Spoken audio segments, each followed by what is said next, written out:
Homiladorlikda qorin qattiq bo'lib taranglashishi sababi nima? Endi surugiga qarabda qorin tarang bo'lishi. Qorin tarang bo'lishini birinchi trimestrda albatta u tushish xavfi deymiz. Tushish xavfida albatta doktorga ko'rinish kerak. Uni sababini bilib turib, shu sababini yo'q qilsa, o'zi tarang bo'lishi yo'q bo'ladi. Ikkinchi trimestrda u ham yaxshilikka olib kelmaydi. U ko'pincha отслойкаga olib kelishi mumkin. Ya'ni bola joyidan ko'chishi olib kelishi mumkin. Suvni vaqti ilgari ketishiga olib kelishi mumkin.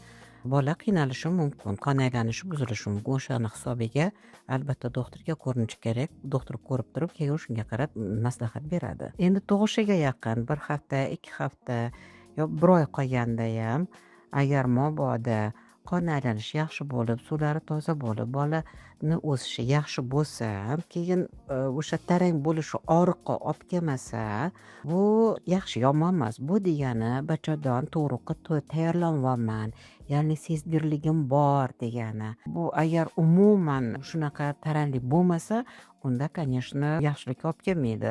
Tug'ish vaqtida u qanaqadir осложнениеga olib kelishi mumkin. Lekin agar biroz tarang bo'lib qo'yiversa, bu bachadon tarang bo'lgan vaqtda bachadon og'zi sekin yumshab tayyorlana boshlagan degani u. Lekin shunda ham har ehtimolga qarshi yomon narsani o'tkazib yubormaslik uchun albatta doktorga borib, maslahatini olib, shunga qarab keyin hal qilinglar.